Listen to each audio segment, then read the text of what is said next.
मला मला आता विरोधक कुणी नाही. ओके, ही तुमची भूमिका आहे. नगर दक्षिण लोकसभा मतदारसंघाचा एक कुटुंब प्रमुख आहे. तुम्हाला वाटतं आमदार झालं पाहिजे, तुम्हाला वाटतं खासदार झालं पाहिजे. आणि ज्यांच्या जीवावर तुम्ही सत्तेत आले ते लोक जर अडचण येते, तुम्हाला घरात बसायसाठी पद दिले का त्यांनी? माझं आंदोलन थांबवलं नाही मी कायमच, तात्पुरत्या स्वरूपात मी स्थगित केलं. मला जर यातमध्ये काही आउटपुट मिळालं नाही, कागदोपत्री काही पुढं आउटपुटच दिसला नाही, तर मी परत आंदोलन उभा करतो. जर काही सोडून द्यायचं का वाऱ्यावर सोडायचं बारकाईने, म्हणजे मी तर वार्डमध्ये फिरणार आहे. काही ठिकाणी तर ताबेमारीचे प्रश्न आहे नगर शहरात. म्हणजे मला लोकांनी, आज मी प्रचाराला गेलो, लोकांनी मला डेव्हलपमेंटवर बोलायला पाहिजे होतं. काही तुमच्यासारखे व्हाईट कॉलर लोकांनी मला सांगितलं, अरे जर एखादा प्लॉट असला तर रात्रीत कंपाऊंड मारलं जाते, ते जरा लक्ष द्यायला. नेहमी बोर्ड दाखवण्यापेक्षा मी लोकांना शब्द दिला आहे, तुम्ही जर चुकीच्या पद्धतीने त्रास देणार आहेत समज, तर मी पोलिसांच्या आधी मी तिथे हजर राहील, पण मी गुन्हेगारी वाढून देणार नाही. पण आता अशी चर्चा सुरू आहे की लंके आता खासदार आणि वहिनी लंके जे आहेत ते आता पारनेरमध्ये निवडणूक लढवणार, ते आता आमदारकीच्या. ज्याच्या नशिबात असेल त्याला मिळेल. MIDC चांगली तेवढी वाईट पण MIDCत आम्ही कधी गुन्हेगारी वाढून दिली नाही. गुन्हेगारी करणाऱ्यांना आम्ही त्या ठिकाणी 2 हात केले आम्ही स्वतः वेळेप्रसंगी, पण आम्ही गुन्हेगारी वाढून नाही दिली. निलेश लंकेचा जरी आजूबाजूला फिरणारा कार्यकर्ता असला, जर त्या ठिकाणी बायावर करून तुमच्याशी चुकीचं वर्तन करीत असेल, त्याच वेळेस त्याला बाहेर काढून दुसऱ्या लगेच पोलीस स्टेशनला फोन करायचा, याच्या गुन्हा दाखल. बँक पासबुक हे सगळं बघितलं नाही म्हणून तर खासदार झालो ना. बँक आणि पासबुक आकडेमोड करीत बसलं असतं, जुळलं नसतं, उद्योजक झालं असतं. तिकडे नोटा मोजीत बसलो असतो, संध्याकाळी किती गाल्ला झाला, मग हे इकडं पैसे ट्रान्सफर करा, ते तिकडं करा, हे बँकेत फाईल करा, ते बँकेत हा नवीन प्रोजेक्ट करा, हे धंदे नाही केले म्हणून खासदार. मी खेळाडू आहे म्हणून तर जुळलं ना. कबड्डी पण खेळू शकतो. आत्ता पण तुम्ही म्हणले तर थोड्या वेळाने एखाद्या तालमीत गेल्यानंतर कपडे काढायचे काढू शकतो. कारण आपल्यातला खेळाडू कायम जागा. नमस्ते, मी योगेश कुटे, लेखक सभामध्ये तुम्हा सर्वांचं मनपूर्वक स्वागत. आज माझ्यासोबत आहेत नगरचे खासदार निलेश लंके. अनेक वर्ष त्यांचे आपण रीलमध्ये त्यांना आपण पाहिलेलं आहे, कोरोनामध्ये काम करताना पाहिलेलं आहे, आमदार म्हणून पाहिलेलं आहे, आता खासदार म्हणून त्यांनी आता दिल्लीमध्ये प्रवेश केलेला आहे आणि पहिल्याच पदार्पणामध्ये त्यांनी सिक्सर मारलेला आहे. आणि तो सिक्सर आहे त्यांचा तो इंग्रजीमधनं शपथेचा. त्याची देखील मोठी चर्चा महाराष्ट्रात झाली. आणि यापेक्षा नगरसाठी ते काय करू इच्छितात पुढच्या 5 वर्षांसाठी, याबद्दल देखील आपण त्यांना विचारणार आहोत. लंके साहेब, आपल्या लेट्सअपमध्ये मनपूर्वक स्वागत. नमस्कार. तर अनेकांना खरोखर इच्छा होती की तुमच्या निवडणुकी मुद्दा एक गाजला होता इंग्रजीमधनं बोलण्याचा, कारण भाषा ही काही कोणाची मक्तेदारी नसते. पण तुम्हाला ही आयडिया कशी काय सुचली की इंग्रजीमध्येच आपण शपथ घ्यावी म्हणून? आयडिया सुचावा लागत नाही. आपण जो मास लीडर असतो ना, त्याला लोकांचे चेहरे वाचता येतात. बरं. मी 5-4.5 वर्ष विधानसभेमध्ये काम केलं. पण कधी आम्ही विधानसभेत कुठला प्रश्न मांडताना इंग्लिश एक शब्दसुद्धा आम्ही आमच्या तोंडातून आला नाही, उच्चारसुद्धा केला नाही. बरं. तर शपथ हा प्रश्न वेगळा होता. ज्यावेळेस मी खासदार म्हणून गेल्यानंतर मी त्या ठिकाणची परिस्थिती पाहिली. कारण या ठिकाणी बसणारे बरेच खासदार इंग्रजी भाषिक आहेत. बरं. म्हणजे बऱ्याच खासदारांचं इंग्रजीवर प्रभुत्व आहे. बरं. बरेच त्या ठिकाणच्या नेते मंडळींचं. त्यामुळं मला वाटलं की यांना कुठली भाषा समजती, तर त्या भाषेतच आपण बोललं पाहिजे, म्हणून मी इंग्लिशमध्ये शपथ घेतली. ओके. पण याचा काय प्रचारामध्ये तुम्हाला थोडंसं काहीतरी चिमटा काढल्याचा काही राग होता मनामध्ये? नाही, चिमटा काढल्याचा राग बी काही नव्हता. माझी एक सवय आहे, निवडणूक झाली, निकाल लागला, त्यानंतर आपण कोणाच्या विरोधात निवडणूक लढलो, आपण कोणाच्या विरोधात टीका टिप्पणी केली, ह्या विषयावर पडदा टाकायचा असतो. बरं. त्या विषयावर चर्चा करायची नसते. निवडणुकीमध्ये जे पार्टी स्पीड असतं हे मर्यादित ठेवता आलं पाहिजे. बरं. तुम्ही ते 5 वर्ष तुम्ही संघर्षात नाही घालवायचे ते. बरं. विरोधक हा निवडणुकीपुरता आपण नेहमी त्या विरोधकाकडे पाहिलं पाहिजे. बरं. तुम्ही निवडून आल्यानंतर जनतेचे प्रतिनिधी होता ना, त्यामुळे जनतेसाठी काय केलं पाहिजे ही भूमिका आपल्या मनात कायम पाहिजे. त्यामुळं निवडणुकीत कुणी काय चिमटा काढला, कुणी एक आरोप प्रत्यारोप चालू असतात ना, ती निवडणूक असते. बरं. ओके. पण आता तुमच्या विजयानंतर माजी खासदार असं म्हणाले की आता 10व्यासाठी मी मोकळाच आहे आणि आता कावळ्याच्या आधीसुद्धा मी हजर होईल. तर याचा अर्थ त्यांना असं म्हणा तुम्ही काम केलेलं आहे, पण आता मी लोकांमध्ये नव्हतो. तर आता खरंच तुमच्यामुळे ते आता लवकर 10वीला वगैरे जातील? शेवट आम्ही निवडणूक एकमेकाच्या विरोधात लढलो. बरं. त्यानंतर त्यांनी कुठलं स्टेटमेंट केलं, त्यावर मी उत्तरच द्यावा हे असं काय घटनेत काही तरतूद नाही ना. बरं. निवडणुकीला एखादा माझ्यावर आरोप केला, मी प्रत्यारोप केला. ओके. विरोधाला विरोध आम्ही केला ना. निवडणुकीत त्यांनी माझ्या विरोधात जर एखादी टीका-टिप्पणी केली, तर मी पण केली. बरं. पण आज ते एखाद्या मुद्द्यावर जर बोलत असतील, तर त्यावर त्या मुद्द्यावर मी बोलणं योग्य नाही ना. ओके. प्रत्येकाला व्यक्तिगत विचार मांडण्याचा अधिकार कायद्याने दिला आहे, डॉक्टर बाबासाहेब आंबेडकरांच्या घटनेने. बरं. त्यामुळे त्या विषयावर मी बोलणं योग्य नाही. तुम्ही तुमची शस्त्र काय विधानसभेसाठी राखून ठेवलीत का? आता नाही बोलण्याचं हे करून? कसले शस्त्र? शस्त्र म्हणजे विस्त्र शस्त्र काय म्हणजे राखून? प्रचारासाठीचे मुद्दे अशा अर्थानं आता काही कोणाला अंगावर घ्यायला नको. आता नंतर बघू. माझ्यासारखा स्पष्ट बोलणारा तुम्हाला पुढारी दिसणार सुद्धा नाही. बरं. पण मी राजमार्गाने चालणारा एक कार्यकर्ता आहे. राजकारण सत्ता ही लोकांना त्रास देण्यासाठी नाही. बरं. सत्ता ही टीका-टिप्पणी करण्यासाठी नाही, सत्तेत आल्यानंतर त्या सत्तेचा फायदा सर्वसामान्य लोकांना झाला पाहिजे. ओके. त्यामुळे आपण डायव्हर्ट नाही व्हायचं. बरं. आज आपण मी आज जर खासदार म्हणून त्या खुर्चीवर बसतोय, मी एका याच्या विरोधात बोलायचं, त्याच्या विरोधात बोलायचं, हे बोलण्यासाठी मला लोकांनी सत्य पाठवलं नाही. मला कशासाठी पाठवलं? आम्हाला काहीतरी न्याय दे. बरं. आमच्या भागातले प्रलंबित प्रश्न सोडवणूक करण्यासाठी मला त्या ठिकाणी पाठवलं. त्यामुळं शस्त्र राखणे ह्या त्या गोष्टी असं काही नसतं. ओके. निवडणुकीला काय असं काय ते काय पहिल्या युद्ध होते काय? दारुगोळा स्टोरेज करायचं आणि मग निवडणुकीला बाहेर काढायचं हे असं नसतं. असं नसतं. निवडणूक कुठली ठरवून होत नसते ओके. आणि कुठला मुद्दा ठरवून पण होत नसतो. वा तो वार पलटवार असतो. आपण एखाद्या क्रिकेटच्या खेळामध्ये आपल्याला माहिती आहे का आता आपण ह्या चेंडूला षटकार मारणार आहे. पुढल्याचा चेंडू कसा आला त्यावर आपण आपलं ठरवित असतो ना. आता कसा शॉटी मारायचा का षटकार मारायचा का कुठली धाव काढायची बरं. हे असं ठरवून नसतं ना. ओके. त्यामुळे हा चेंडू तुम्ही आता काय खेळायचं नाही असं ठरवलेलं आहे. आता कोणतेही जरी समोर चेंडू आले तरी कुठला चेंडू? जो समजा विरोधकांकडनं काही चेंडू समजा आले तर ते काय आता मला तुमच्या योग्य मला विचारात आता विरोधक कुणी नाही. ओके. ही तुमची मी भूमिका आहे. नगर दक्षिण लोकसभा मतदारसंघाचा एक कुटुंब प्रमुख आहे. बरं. माझ्याकडं आत्ता माझ्या नजरेत कुणी विरोधक नाही. मी कोणाला माझ्या नजरेत विरोधक म्हणून सुद्धा पाहणार नाही. बरं. मी सगळ्यांचा प्रतिनिधी आहे ना. ओके. उद्या निवडणूक लागल्यानंतर एका मी पक्षाचा पार्टीचा कार्यकर्ता आहे. त्यावेळेस मी माझ्या पक्षाची भूमिका, माझ्या पार्टीची भूमिका मांडणार. माझा उमेदवार कसा निवडून आणता येईल त्यासाठी मी प्रयत्न करणार ना. तुम्ही खासदार झाल्या एक दुधासाठीचं आंदोलन केलं. त्या आंदोलनाचा परिणाम काय झाला आणि प्रत्यक्षात तुम्हाला आश्वासन काय मिळालं? मी ज्या मतदारसंघाचा खासदार म्हणून निवडून आलो, मी त्या मतदारसंघात निवडणुकीच्या प्रचाराच्या दरम्यान फिरलो. त्यावेळेस मला प्रत्येक ठिकाणी कांद्याचा प्रश्न माझ्यासमोर आला का कांद्याची निर्यात बंदी उठली पाहिजे. आणि माझा मतदारसंघ हा शहरी भाग जर नगर शहर जर सोडलं तर बहुतांशी माझा मतदारसंघ समजा आता तालुक्याच्या ठिकाणी जरी शहरीकरण असलं पण ते ग्रामीण टच. आमचं नगर जरी आपण म्हणतो आज नगर शहर आहे, महानगरपालिका आहे, पण ते सुद्धा ग्रामीण टच.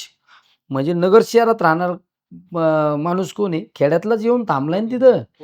त्यामुळं आज शेतकऱ्यांना जोडधंदा म्हणून ज्या व्यवसायाकडे पाहतो तो म्हणजे दूधधंदा. तर दुधाच्या दरवाढीच्या बाबत एकदम लोकांची परिस्थिती अवघड आहे. त्यामुळं मी निवडणुकीत चित्र मी पाहिलं. त्यामुळं मी ठरवलं होतं का कांद्याच्या निर्यात बंदीच्या बाबत मी बोलणार. मी ज्यावेळेस दिल्लीला गेल्यानंतर पियुष गोयल मंत्री साहेबांना मी असो, आमच्या सुप्रियाताई असो, आमचे भगरे सर माझ्याबरोबर, बजरंग बाप्पा होते, कल्याण काळे, आम्ही 4-5 आमदार भेटलो. तर त्यांनी सांगितलं की कांद्याच्या बाबतीत मी त्या पद्धतीने तुम्हाला मदत करू शकतो. पण दुधाची दरवाढ हा राज्याचा प्रश्न आहे, तुम्ही राज्यात मांडा. म्हणून मी आंदोलन केलं. पुढे त्याचं काय झालं मग तुम्ही मला आंदोलन केल्यानंतर मला जे आउटपुट रिझल्ट पाहिजे होता तो रिझल्ट मला 100% मिळाला नाही. कारण त्याला काही टेक्निकल गोष्टी असतात. मी काय सांगितलं, मला दुधावर उत्पादन खर्चावर दुधाचे भाव ठरले पाहिजे. काय उत्पादन खर्चावर दुधाचे भाव ठरले पाहिजे. आज तुम्ही उत्पादन खर्च हा माझा रिपोर्ट नाही, दुग्ध विकास खात्याचा रिपोर्ट आहे की उत्पादन खर्च 40-41 रुपये लिटर दुधाला, 1 लिटरला उत्पादन खर्च आहे. गाईच्या दुधाला. त्यावर बाजार ठरला पाहिजे, हे माझं म्हणणं आहे.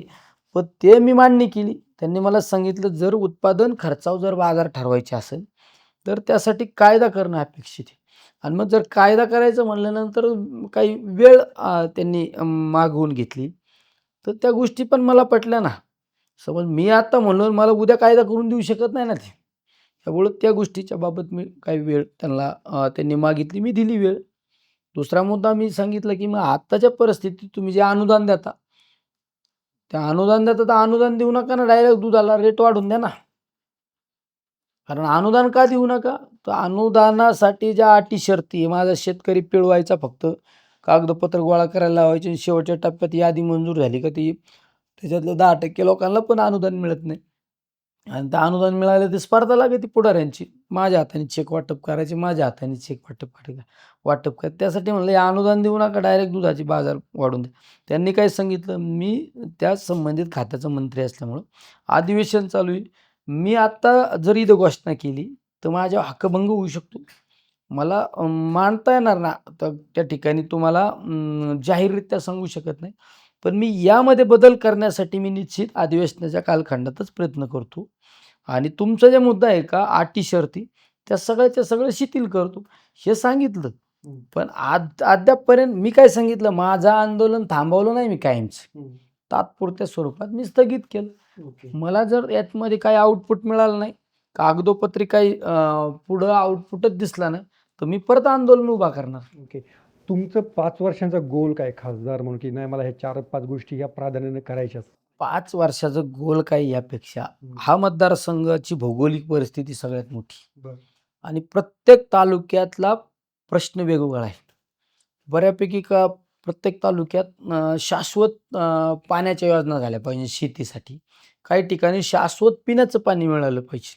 ज्या ठिकाणी शेतीसाठी पाणी अपेक्षित आहे, थोडक्यात आमच्या शेवगावमध्ये गेलं का ताजनापूरची योजना आहे.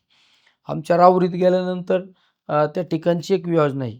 आमच्या नगर तालुक्यात गेल्यानंतर साखळाईचा प्रश्न बऱ्याच दिवसापासून, तर अनेक पुढाऱ्यांनी निवडणूक आल्या, घोषणा दिल्या, घोषणाबाजी केली, ते केलं. आमच्या वांबुरी चारीचा प्रश्न आहे. आमच्या श्रीगोंद्यात गेल्यानंतर कॅनलला पाणी पण शेतीला पाणी मिळत नाही. नगर शहरात आलं तर नगर शहरातले प्रश्न वेगळे. नगर शहराची परिस्थिती बघितली तर नगर शहरात रस्ते नाही. आज माझ्या जिल्ह्याचं इतकं दुर्दैव आहे, इथं शासकीय मेडिकल कॉलेज नाही, चांगल्या दर्जाच्या शासकीय शिक्षण संस्था नाही. असे अनेक प्रश्न आहे. आमच्या काही रस्त्यांचे प्रश्न आहेत प्रलंबित. आज तुम्ही पाहिलं असून आत्ता करंट नगर मनमाड रस्ता, त्या रस्त्याने कमीत कमी 500 लोकांचा बळी गेलाय. मी गडकरी साहेबांना भेटलो, पण त्यांनी अधिकाऱ्यांना सूचना दिल्या, पण काल परवा रस्त्याचं काम चालू झालं असं मला माहिती कळाली. पण मी त्यांना सांगितलं की मीटिंग कॉल करा. तो कोण असमर्थ ठेकेदार असेल त्याला ब्लॅकलिस्टला करा, नवीन ठेकेदार द्या ना. कारण काम ताकदीने चालू झालं पाहिजे. मी नगर पाथर्डी रस्त्याच्या उपोषणाला बसलो, मी काम चालू केल्याशिवाय उपोषणाला उठलो नाही. त्या पद्धतीने नगर मनमाड रस्ता आहे. अजून काही रस्त्यांचे प्रलंबित प्रश्न आहे, काही ठिकाणी रेल्वेचे प्रश्न आहे. माझ्या नगरमधून जर शटल रेल्वे चालू झाली, नगर पुणा मुंबई, तर माझा नगरमध्ये राहणारा माणूस पुण्याला कामाला जाऊ शकतो ना, मुंबईला पण जाऊ शकतो, 3 तासात 2 तासात रिटर्न परत नगरला येऊ शकतो ना राहायला.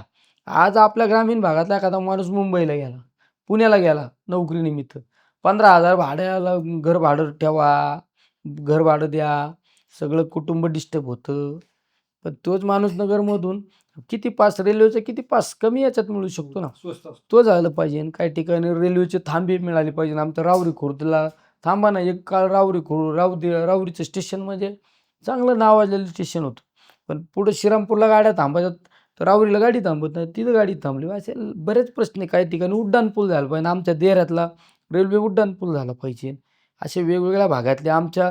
आणि सगळ्यात एक जनरल प्रश्न तो म्हणजे बेरोजगारीचा प्रश्न आहे. प्रत्येक तालुक्यात असे अनेक प्रश्न आहे. तुम्ही नगर शहरामध्ये लक्ष घालणार का? म्हणजे एवढ्या समस्या तुम्ही घालणार का म्हणजे एकूण जे बारकाईने लक्ष घालणार का? घालावंच लागेल ना, घालावंच लागेल ना. काय नगर काय सोडून द्यायचं का, वाऱ्यावर सोडायचं काय? बारकाईने म्हणजे मी तर वार्डमध्ये फिरणार आहे. आता मी माझी तर नवीन, आता मला 4 तारखेपर्यंत मला बंधनं होते, मला टेक्निकल अडचणी होत्या ना, मी काही करू शकत नाही. आता 4 नंतर 4 नंतर म्हणजे काय 4 नंतर माझं आता ठीक आहे, आता 4 नंतर मग आमचं मुंबईला काही 8 दिवसाचं अधिवेशन झालं बरं. आपलं दिल्लीला संसदेत मध्ये शपथ वगैरे त्या गोष्टीला काय केलं. आता मी काल माझं 2-3 दिवस उपोषणात गेली. तर मी काल वारीला गेलो तर आपण अन्नछत्र चालू केलं. वारीहून आज सकाळी आलो. तर मला एकदा आता परत आता आमचं 22 तारखेला अधिवेशन चालू होते. हे जरा एकदा रुटीन बसल्यानंतर मी प्रत्येक वार्ड वाईज लक्ष घालणार. वॉर्ड वाईज शहरामध्ये प्रलंबित प्रश्न आहे ना. काही ठिकाणी तर ताबेमारीचे प्रश्न आहे नगर शहरात. नगर शहरामध्ये म्हणजे मला लोकांनी आज मी प्रचाराला गेलो, लोकांनी मला डेव्हलपमेंटवर बोलायला पाहिजे होतं. काही तुमच्यासारखे व्हाईट कॉलर लोकांनी मला सांगितलं, अरे इथं, जर एखादा प्लॉट असला तर रात्रीत कंपाऊंड मारलं जातं, ते जरा लक्ष घाला. कोण आहेत असं करणारे लोक? तुम्हाला सगळं माहिती आहे ना. आता मी सांगू का अच्छा, म्हणजे तुमच्यापर्यंत नावं आहेत ती सगळी तुमच्यापर्यंत? कोण हे? मी बोर्ड दाखवण्यापेक्षा मी लोकांना शब्द दिला आहे, कुणी जर चुकीच्या पद्धतीने त्रास देणार असेल ना तर मी पोलिसांच्या आधी मी तिथं हजर राहीन. ओके. पण मी गुन्हेगारी वाढून देणार नाही. नगर शहरामधली आणि म्हणजे सगळं नगर तुमचं- शहरात नाही, कुठत नाही. मी तर माझा काल परवाचा मुद्दा आहे. तुम्ही एकदा काही पोलिसांच्या विरोधात तुम्ही तक्रार काही पुन्हा पोलिसांच्या बाबतीनं गुन्हे अन्वेषण शाखेच्या बाबतीत विशेष करून ज्यांच्या अंडर हे जिल्ह्यात बऱ्यापैकी यंत्रणा चालते त्यांच्या बाबत मी ओपनली तक्रार केली. CM कडे केली, DCM कडे केली, गृहमंत्र्यांकडे केली, पोलीस महासंचालकाकडे केली. कारण हे जिल्ह्यामध्ये जे गुन्हेगारीचं प्रमाण वाढले ते कशामुळे वाढले?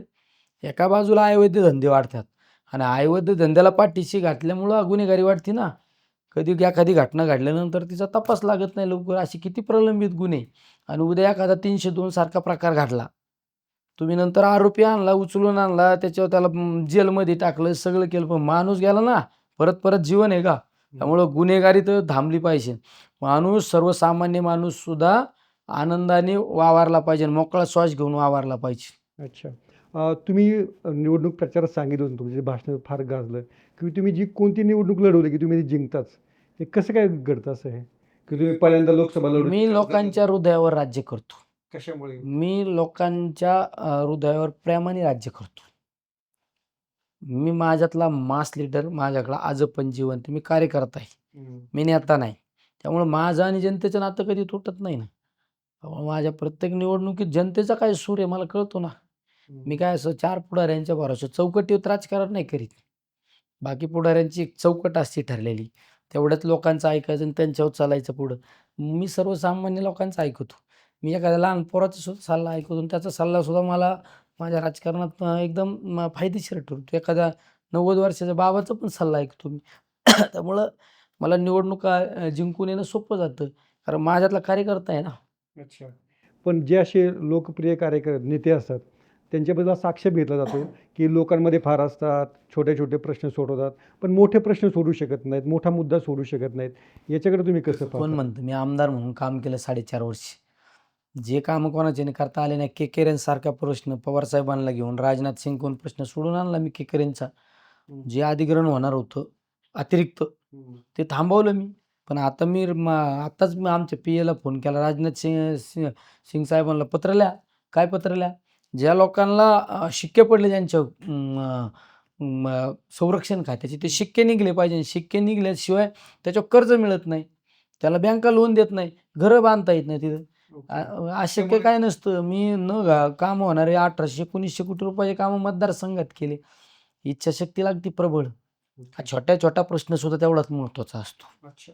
छोटा तुम्ही लय मोठा लय काचेचे रस्ते केले, लोकांचे राहणीमानच उंचावलं नाही, लोकांचं आर्थिक स्थैर्यच जर उंचावलं नाही तर मग काय ते विकास काय करायचा? तुम्ही एखाद्या गावातले काचेचे गुळगुळीत रस्ते केले आणि तिथं गावच अख्खं उपाशी झोपत असतं तर मग काय विकास झाला? तुम्हाला हे दोन्ही पण बरोबर घेऊन बॅलन्स करता आलं पाहिजे ना. लोकांच्या अडचणीत तर तुम्हाला मदत करता आली पाहिजे, लोकांच्या सुखादुःखात सुद्धा सहभागी राहिलं पाहिजे. हे कर्तव्य असतं. लोकप्रतिनिधी याचा अर्थ काय असतो? काय असतो माहिती आहे तुम्हाला? काय अर्थ असतो? की लोकांचा प्रतिनिधी असतो. लोकांचा प्रतिनिधी नसतो तो, त्या कुटुंबाचा कुटुंब प्रमुख असतो. आपण तुम्ही तुमचं कुटुंब आहे. तुमच्या कुटुंबात तुमच्या मुलाची काय अडचण आहे, तुमच्या आईवडिलांची काय अडचण आहे आणि उद्या अडचणी झाल्यानंतर ती अडचण सोडवणं तुमचं काम असतं, कर्तव्य असतं. उपकार नाही करीत, कर्तव्य असतं. त्यामुळे आपण कुटुंब प्रमुख म्हणून त्या कुटुंबाकडे पाहायचं असतं. ओके. आपण आपल्या कुटुंबात द्वेषाने वागतो का? आपण द्वेषाने वागत नाही ना. आपल्या जर मनातलं आपलं कुटुंब प्रमुखाची भावना असते तर आपण द्वेषाने वागत नाही. प्रत्येक माणूस माझाच आहे. प्रत्येकाची अडचण माझी, प्रत्येकाची समस्या माझी ही जाणून घेतो आणि आपण आपल्याला जसं वाटतं ना आपल्या नातेवाईकाच्या कार्यक्रमाला आपण गेलं पाहिजे, सुखादुःखात गेलं पाहिजे. तशी आपली भावना पाहिजे. लोकांच्या सुखादुःखात गेलं पाहिजे, व्यक्तिगत स्वरूपाचे कामं केले पाहिजे, सार्वजनिक स्वरूपाचे पण कामं केले पाहिजे. तुमचा आमदार झाल्यानंतर एक फोटो फार व्हायरल झाला होता की तुमची आमदार म्हणजे तुमची खोली आहे, त्या कॉटवरती त्या बेडवरती लोक झोपले आणि तुम्ही खाली झोपलेले आहात. मी तर बऱ्याच वेळा सांगतो, आमदार निवास हे एखाद्या आमदाराला दिलं जातं. समज मला आमदार निवास दिलं, हे फक्त निलेश लंकेंच्या नावावर ती खोली अलॉट झाली. ती कशासाठी? ही फक्त त्याच्या नावावर दिली ही साफसफाई करण्यासाठी. पण त्याचा फायदा सर्वसामान्य लोकांना झाला पाहिजे. आज महाराष्ट्रातला कुठला माणूस मुंबईला आला, एखादा हॉस्पिटलसाठी आला, हॉस्पिटलमध्ये संध्याकाळी सांगितलं जातं का आज तुमचा नंबर नाही लागला उद्या या. तो ग्रामीण भागातून येणारा एखादा आरोग्यासाठी येणारा माणूस 2,000 घेऊन आलेला असतो, 3,000 घेऊन आलेला असतो. त्याची ती एक सिस्टीम ठरलेली असते, मला जायला ₹1,000 लागणार आहेत, यायला ₹1,000 लागणार आहे, गोळ्या औषधं ₹1,000 होणार आहेत. ₹3,000 घेऊन आलेला असतो बिचारा. आणि जर त्याला एक दिवस मुक्काम करायची वेळ आली, हॉटेलवर कमीत कमी एखाद्या ठिकाणी राहायची वेळ आली तर ₹1,000 लागतात. त्याने दुसऱ्या दिवशी कुठं जायचं? दुसऱ्या दिवशी. आणि गरिबांसाठी कोण नसतं साहेब. गरिबांसाठी आपण म्हणतो आले माझ्या जवळचं आहे, कोण नसतं. तुम्ही मुंबईला जा एखाद्या मोठ्यासाठी 1000 लोक म्हणतात आमच्या घरी आज जेवायला या बरं का. आमच्या घरी तुम्हाला स्टे करायचा, स्टे फॉरवर्ड भाषा, मुक्काम करायचा, स्टे करायचा. मुक्काम करायचं तर माझ्या घरी या. पण गरीब एखादा नातेवाईकातला जरी आला ना, त्याला म्हणतात आज घरी कोण नाही, तुला मस्त वाटतं आमच्या घरी आला असता पाहिजे ना, आज घरीच कोणी नाही. त्यामुळं माझा हॉस्पिटलसाठी हा माणूस आला जर राहण्याची वेळ आली तिथं राहायला पाहिजे. माझं एखादं गरिबाचं पोरगं त्या एखाद्या परीक्षेसाठी जर मुंबईला आलं तर त्याला राहण्याची अडचण आली तिथं राहिलं पाहिजे. माझं एखाद्या गरिबाचं पोरगं नोकरीला लागले नवीन, त्याला नवीन एखाद्या ठिकाणी रूम घेऊन डिपॉझिट देऊन राहू शकत नाही तो, मग तो तिथं राहायला पाहिजे. ही भावना माझी आहे, कारण ही परिस्थिती हे दुःख मी पाहिलेलं आहे. त्यामुळं माझ्या आमदार निवासला मी तर बऱ्याच वेळा 1-2 वेळा तर असं झालं. आता आमचा जाण्याचा टायमिंग आम्ही इथून रात्री 1-1:30 वाजता निघाल्यानंतर पहाटे गेल्यानंतर मी माझ्या रूममध्ये बघितलं तर माझ्या बेडवर लोक झोपलेत, खाली लोक झोपलेत. मी गाडीत येऊन झोपलो पण मी कोणाला उठवलं नाही, कारण खरा अधिकार त्यांचा आहे. दिल्लीत पण ही सिस्टीम तुमची? दिल्लीत आत्ता मला अजून घर मिळालं नाही, पण मला महाराष्ट्र सदनला मला रूम मिळाला आहे. इकडले जे लोक कोण जाते केदारनाथला, कोण वैष्णोदेवीला जाते, कोण दिल्ली फिरायला जातं, आम्हाला फोन येतो दिल्लीत काय व्यवस्था होईल की. मी म्हणतो जा महाराष्ट्र सदनला, आपल्याला 126 रूम आहे, जा तिथं, जा राहा तिथं, राहा बिंदास, तुमचंच आहे आमचं आहे का ते? दिल्लीत पण तुमची तीच सिस्टीम तशी? तीच राहणार आहे. मग बिचाऱ्याने दिल्लीत काय फुटपाथवर झोपायचं काय? देवाधर्माला जातात बिचारी. आपले सर्वसामान्य देवाधर्माला कोण जातं?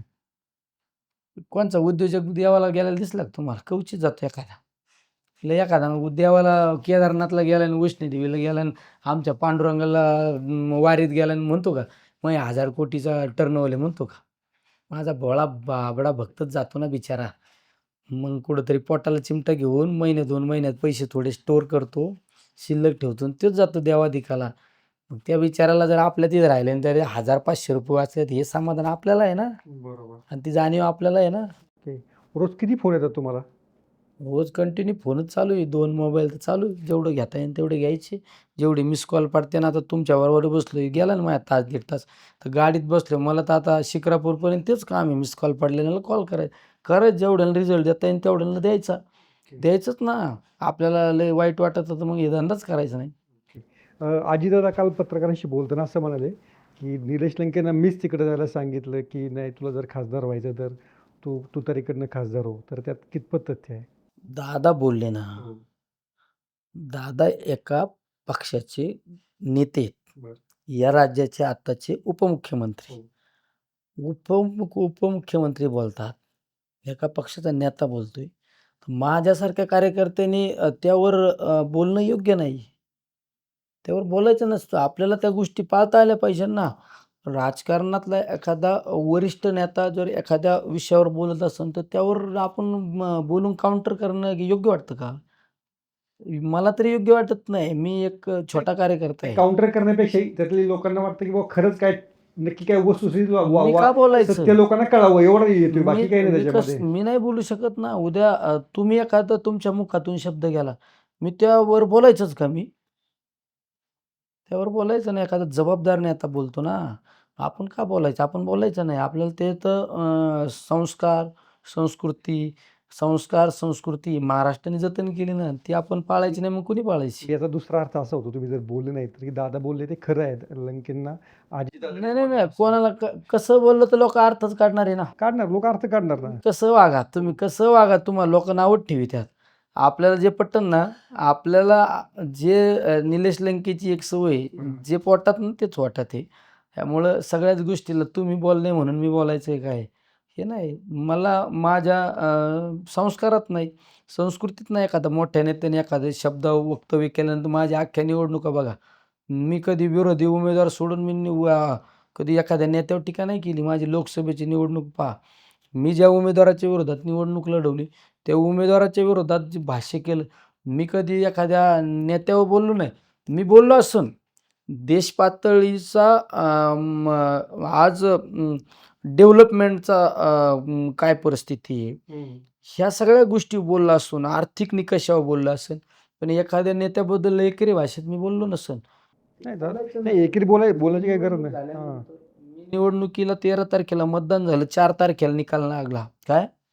मी ज्या उमेदवाराच्या विरोधात निवडणूक लढवली त्यांच्याबद्दल किंवा त्यांच्या परिवाराबद्दल माझ्या तोंडातून एक पण शब्द नसेल आला. झाली निवडणूक, झाली. अच्छा. आणखीन एक मुद्दा आहे की बुवा तुम्ही काही थोडी चूक तर नाही केली ना. अनेकांना असं वाटतं की महाविकास आघाडीचं सरकार येणार होतं, निलेश लंके आता खासदार झाले, इकडे आमदार वगैरे आले असते तर काय मंत्री वगैरे झाले असते. समय से पहले और भाग्य से अधिक किसी को कुछ नहीं मिलता. बरं. तुम्हाला नशिबात एवढं मिळालं, एवढं काय कमी झालं का?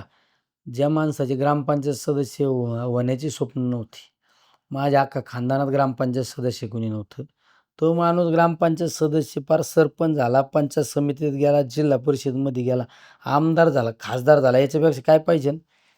ही चूक असते का? आज देशात नाव झालं ना, याच्यापेक्षा काय पाहिजे? काय चूक असं सगळंच आवळून धरायचं का? सगळंच आपलंच आहे काय? अच्छा. पण तुम्ही म्हणता की एकही आता ग्रामपंचायत सदस्य तुमच्या कुटुंबात कधी काळी नव्हता. पण आता अशी चर्चा सुरू आहे की लंके आता खासदार आणि वहिनी लंके जे आहेत ते आता पारनेरमध्ये निवडणूक लढवणार, ते आता आमदारकीच्या. ज्याच्या नशिबात असेल त्याला मिळेल. ज्याच्या नशिबात असेल त्याला मिळेल ना. मी सांगितलं ना, समय से पहले और भाग्य से अधिक किसी को कुछ नहीं मिलता. तुमच्या नशिबात असलं ना, इथं बसल्या जागेवर तुम्हाला मिळेल, पण प्रयत्न करावा लागतो हां. प्रयत्नाची जोड असल्यानंतर तुम्हाला नशीब पण साथ देतं. पण तुम्हाला नशिबाने लय साथ दिली आणि तुमचे प्रयत्नच नसते, तर तुम्हाला काही मिळत नसतं. प्रयत्न करीत राहा, काम करीत राहा. काम केल्यानंतर पण राणी लंके सध्या काम करत आहेत, प्रयत्नही करत, म्हणजे त्यासाठी प्रयत्न करत नसते. विचार तुम्ही घरी गेल्यावर, हां. काय काय प्रयत्न चालू आहे? तुम्हाला विचारल्याशिवाय त्या म्हणजे कुठं कोणत्या गावात जायचं काय. नाही, मी आता कशासाठी प्रयत्न चालू आहे हे विचारतो ना. मी अजून विचारलं नाही. बरं झालं मला तुम्ही डोक्यात घातलं माझ्या. आता मी विचारतो, हे जे रोज फिरणं चालू आहे, हे लग्न कार्यक्रम कोणाच्या सुखात दुःखात, हे कशासाठी आहे बुवा? नेमकं काय मिळवायचं हे विचारतो. मला बरं झालं तुम्ही सांगितलं, म्हणजे तुमच्या डोक्यात असं टाकलं असं. आता मी इथून उठून का लगेच पाहिला फोन. पण नगरचे आपले वाचक प्रेक्षक ते आमच्यापेक्षा चाणक्य आहेत. त्यांचं असं म्हणणं आहे की नाही, लंके राणी म्हणजे खासदार लंके, निलेश लंके खासदार आणि त्यांच्या मिसेस आमदार, असं समीकरण आहे पुढच्या काळामध्ये. बघू आता नेमकं काय परिस्थिती आहे. कारण हे मी सांगणारा कोण नाही ना. मी सांगितलं ना, मी ज्या पक्षाच्या चॅनलमध्ये त्या पक्षातला शेवटच्या थराचा कार्यकर्ता आहे. आदरणीय पवारसाहेब त्या पक्षाचे नेतृत्व करतात. आदरणीय जयंत पाटील साहेब त्या पक्षाचे प्रांताध्यक्ष, आमच्या ताई पक्षाचं नेतृत्व करतात. त्यांच्या मनात काय? ओके. उद्या त्यांनी त्या निवडणुकीच्या दरम्यान कुठल्या मतदारसंघात कोणाला उमेदवारी द्यायची आणि ती उमेदवारी दिल्यानंतर लोकांनी किती स्वीकारली पाहिजे, हे त्यांना अधिकार आहे ते. त्यामुळं त्या विषयावर मी नाही बोलू शकत नाही. मी कोण सांगणार का ह्या मतदारसंघात ह्योच उमेदवार पाहिजे का ह्यो उद्याचा खासदार आमदार होणार आहे, हे मला कसं सांगता येणार? हे तुम्ही जे बोलता, ही जी स्टाईल आहे बोलायची, कोणाकडनं शिकले तुम्ही? ही जी बोलायची स्टाईल आहे, वक्तृत्व आहे, कोणाकडनं शिकले? हे कोणाकडून शिकत नसतं, त्याला उपजत लागतं. अच्छा. आता तुम्ही माझ्यासारखं वागायचं ठरवलं ना, तुम्ही एक दिवस माझ्यासारखं राहण्याचा प्रयत्न करता, पण तुम्ही 1 तासाने 2 तासाने तुम्ही तुमच्या चालीवरच येणार ना. आता मी उद्या ठरवलं तुमच्यासारखी एकदम भारी हे काय कोट का काय म्हणतात त्याला, जॅकेट म्हणा. जॅकेट बिकेट घालून एकदम एकदम डिसेंट राहायचं, तर मी नाही राहू शकत. आपलं असंच आहे ना, कारण आम्हाला सवय आहे ना. आता मी वारीत होतो तर आम्ही कुठं पण झोपत होतो, रस्त्यावर पण झोपत होतो, स्टेजवर झोपलो. तुम्ही झोपू शकता का? नाही ना. तुम्हाला एसी शिवाय झोप येईन का? नाही येणार ना. नाही, आम्ही सामान्यच आहोत, एसीचा काही संबंध नाहीये. आता आम्ही एखाद्या ठिकाणी गेलो, एसी चालू असं म्हणतो यार बंद कर तेवढं पहिलं. आम्ही एखाद्या 5 स्टार हॉटेलमध्ये जरी गेलो तर आम्ही म्हणतो गाडीतली आपली सतरंजी आपली घोंगडी घेऊन यार आपलं घोंगडी टाकून झोपत आहे. हे उपजत असतं ना, आणि हे बदलायचं नसतं. आज तुमच्या त्या घराचा मुद्दा अनेकांना वाटतं की अरे निलेश लंके नवीन घर कधी बांधणार. तुमचं घर एकदम छोटं आहे, खरी वस्तूच आहे, पण आता लोकांचा राबता वाढला, नेते आहे तुमच्याकडे येतात, मग घर बदलणार का नवीन घर बांधणार? नाही, आता घर काय असतं, मी कमी वेळा असतो घरी. बरं. आता जर घर बदलायचा विषयच आला, तुम्हाला पण मग मी फोन करीन पर्सनली, जर आम्हाला मदत करा घर बांधायला. बरं. हे घराचा आणि हे काय मुद्दा असतो का निवडणुकीत साहेब? राजकारणाच्या समाजकार्यात घर नाही मुद्दा नसतो ना. तुम्ही तुमची परिस्थिती झाकून ठेवू शकत नाही. तुम्ही लय उद्या आमदार झाले, खासदार झाले, पण तुमची काय परिस्थिती झाकून ठेवू शकता का? मी जर उद्या लय एकदम हायफाय राजकारणी म्हणून वागायला गेलो, अरे पण लोकांना कळतं ना तू काय आहे, तुझी काय बॅग हिस्ट्री आहे, हे सगळं लोकांना कळतं. मी जर एखाद्या कारखाना सम्राटासारखं जर वागायला गेलो, ते जमणार आहे का? नाही जमू शकत ना. मी उद्या एखादं शिक्षण सम्राट, चांगल्या अर्थाने तुम्हाला तो प्रश्न विचारला की खरोखर ते घर छोटं पडतं. अगदी पवार साहेब सुद्धा आले होते. आता तुमच्याकडे राबता वाढणार पुढच्या काळामध्ये आता मला घरकुलं मंजूर नाही होणार ना. कसं होईल तुम्हाला घरकुल नाही ना मंजूर होणार. नाही? घरकुल तेवढं मंजूर जर नाही. काय असलं तर बघा यंत्रणा काय असतं. सगळं त्या यंत्रणा तुमच्याकडेच आहे सगळ्या त्या. आणखीन एक आमच्याकडे अंकुश काकडे जे तुम्हाला एक सांगू का साहेब, म्हणजे तुम्ही घराचा मुद्दा काढला म्हणून, निलेश लंकेनी कधी स्वतः मोठ्या बंगल्यात राहण्याची स्वप्न नाही पाहिली. पण निलेश लंके कायम स्वप्न पाहतो. कुठले स्वप्न पाहतो? माझा झोपडीत राहणारा माणूस चांगल्या घरात राहायला पाहिजे, हे स्वप्न मी पाहतो. मी लय 2 कोटी रुपयाच्या बंगल्यात राहण्यापेक्षा, अरे माझे 100 लोक, सर्वसामान्य झोपडीत राहणारा माणूस पाऊस आल्यानंतर काकडं त्या एखाद्या जिल्हा परिषदेच्या शाळेत पडवीत लहान लहान पोरांना रात्री अपरात्री घेऊन त्या ठिकाणी जातो, आधाराला जातो, तो माणूस घरात राहायला पाहिजे, हे स्वप्न मी पाहतो. आज आम्ही एखाद्या कार्यक्रमाला जातो, लोक घर भरणीला बोलत मोठ्याच्या गप्पा मारतात. 10 कोटीचं घर बांधलं, जेवायला 1000 रुपयाची प्लेट होती. माझं मन सांगतं 10 कोटीचा बंगला बांधण्यापेक्षा कोटीत चांगला असता बंगला. 100-200 लोकांना घरं बांधून दिले असते ते बिचाऱ्यांनी. किती त्यांच्या चेहऱ्यावर किती वेगळं हसू असतं, आणि त्यांच्यातून तुला परमेश्वराचे आशीर्वाद मिळाले पाहिजे, हे आमचं मन सांगतं ना कधी कधी. तुला 1000 रुपयाचं जेवण देण्यापेक्षा तिथंच जेवण साध्या पद्धतीचं जेवण देऊन, या महाराष्ट्रात अनेक आश्रमशाळा आहेत, अनेक गोरगरिबांची मुलं त्या ठिकाणी, निराधारांची मुलं शिक्षण घेतात, तिथं चांगलं पाची पकवानाचं जेवण दे. त्या पोरांना जेवताना त्यांचा आनंद किती आनंद त्यांच्या चेहऱ्यावर दिसन, आणि त्यांच्या हृदयातून जे 2 शब्द चांगले आपल्याबद्दल येते, तोच परमेश्वराचा आशीर्वाद आहे. पण लोकांना फक्त एक स्वतःचं कुटुंब, स्वतः कसं ऐश आरामात जगता येईल हे पाहतात. नाही नाही, हा प्रश्न विचारा पण दुसरं असं कारण की तुम्ही पण आता नगर सगळ्या राजकारण्यांच्या घरामध्ये गेला असाल, हे पाहिलं असेल. काही काही नेत्यांच्या घरांची एवढी चर्चा होती की 100-100 कोटी रुपयाचं घर आहे की काय, असं वाटतं अनेकांना. असे अनेक नेते नगर जिल्ह्यामध्ये पण आहेत ना. मग काय लय मोठं घर बांधून तुम्हाला काय लय त्याच्यात काय वेगळं समाधान लागतं का? तेही खरं, शेवटी झोपायचंच आहे तिथे. आणखीन एक मुद्दा आमच्याकडे, अंकुश काकडे जे राष्ट्रवादीचे निरीक्षक आहेत, त्यांनी तुमच्या उमेदवारीचा किस्सा सांगितला होता आम्हाला की तुम्ही जेव्हा पवार साहेबांकडे गेला होता तेव्हा तुम्हाला का निवडणूक लढवायची आहे आणि काय तुम्ही त्याची कारणमीमांसा सांगितली होती. आणि पवार साहेबांबरोबर तुम्ही तेव्हा भावनिक झाला होता की काय नक्की तुम्हाला त्रास होत होता किंवा काय, कशासाठी मला काय त्रास होणार नाही, मी काय आजारी होतो काय त्रास व्हायला? कोणी तुम्हाला त्रास देत होतं? काय तुम्हाला कोणी त्रास देत होतं? हे त्रास आला याला घाबरणार असतो तो, एवढ्या वर आलो असतो का? मी खेळाडू आहे, आणि खेळाडू प्रकार असतात, जिगरबाज खेळाडू आहे मी. हे त्रास आणि या गोष्टीला उकळून पेणारा माणूस आहे मी. असं काय त्रास वगैरे काय नसतो. बरं. आणि ज्याला त्रास होतो त्याने राजकारण नाही करायचं, त्याने झेंडूबामची गोळी घेऊन झेंडूबामची बाटली घेऊन झोपायचं त्याने. बरं. तुम्ही मी काय बापदादा काय आमदार खासदार होते का? शून्यातून पुढं आलं म्हणलं, हे सगळं संघर्ष पाहूनच पुढं आलो ना. म्हणजे हे त्रास आणि या गोष्टी काय आमच्यासाठी लय नॉर्मल. नॉर्मल रोजचाच विषय असं समजा.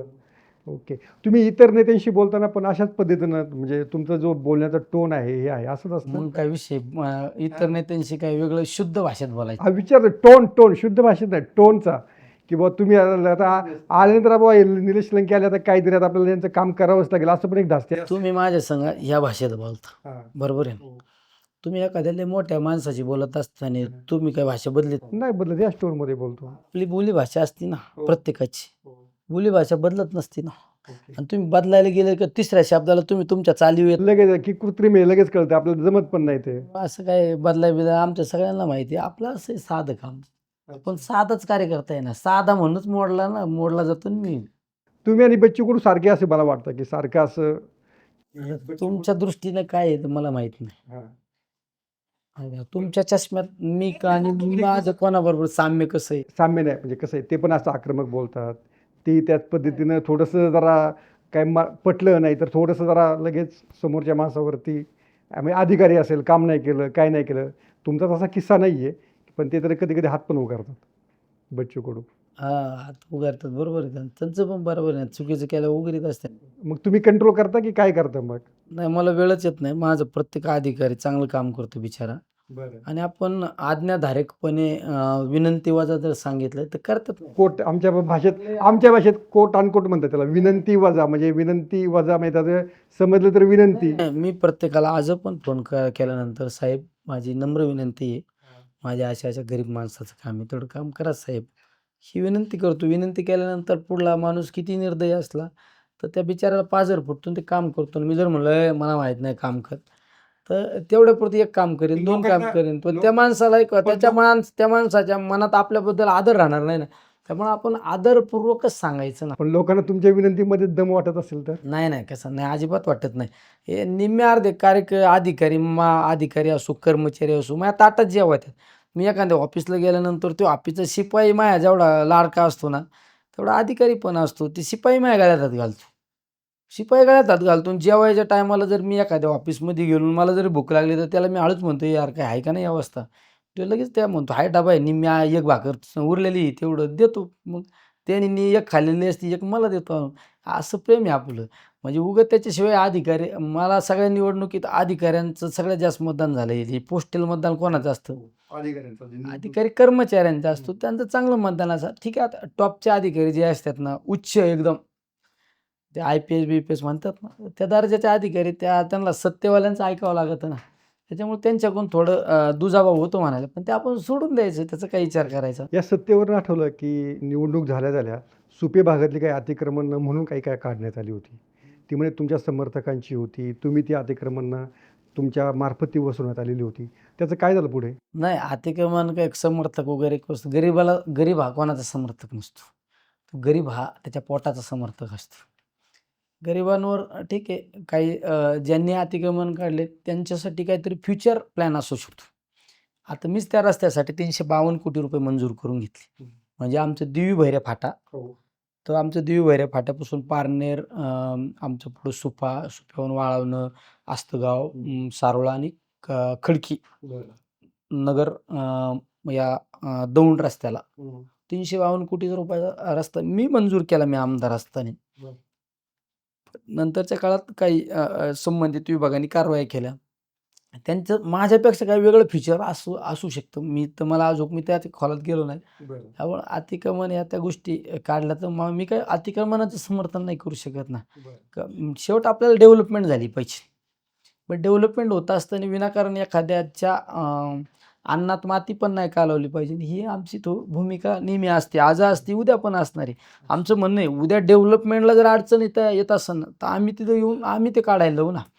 पण वेगळ्या आकर्षापोटी एखादी कारवाई करणं पण अयोग्य असतं. पण झालं आता झाल्यावर काय आता मी जर म्हणलो अरे ते अतिक्रमण चुकीचं झालं, गरिबांना त्रास दिला, हे दिलं ते दिलं, मी बघूनच घेईन करूनच दाखवतो. आता ही वेळ राहिली की गेली ना त्यांच्या बंदुकीची गोळी निसाटली गेली. आता त्याच्यावर चर्चा करण्यापेक्षा जे लोक बेरोजगार झाले त्यांच्या रोजगारासाठी काय करता येईल का त्याच्यासाठी आपण आता विचार करायचा.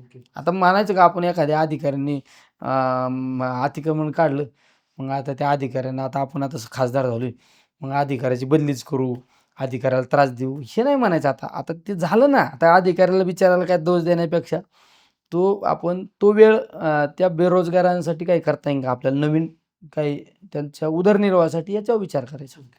सुपे MIDC आणि निलेश लंके अतिशय घट्ट नाते आहे.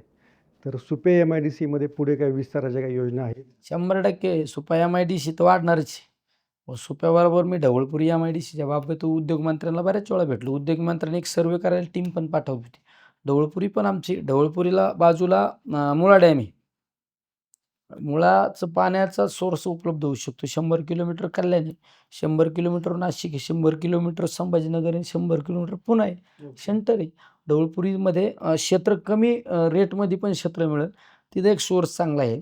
पण मला सुपान ढवळपुरी MIDC करीत असताना मला माझी घोसपुरीची MIDC पण झाली पाहिजे. मला माझ्या प्रत्येक तालुक्यात मिनी MIDC तरी करायचं माझं स्वप्न आहे.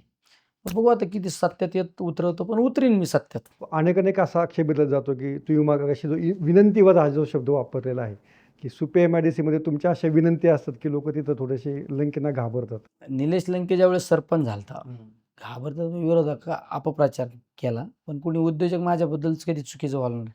मी सरपंच झालो त्यावेळेस माझ्या हद्दीत एकच कंपनी होती, M India company, American Axle company होती. अमेरिकेचं मॅनेजमेंट त्या कंपनीत होतं. पण आम्हाला त्या कंपनीला स्थानिक काही लोकांचा, स्थानिक आजूबाजूच्या काही लोकांचा त्रास होता. दहशत होती त्या कंपनीवर, हेच पाहिजे तेच पाहिजे, आम्ही सांगन तसं, हम करो सो कायदा. हे पण अमेरिकेचं बाहेर देशातलं मॅनेजमेंट या गोष्टीला कंटाळतं.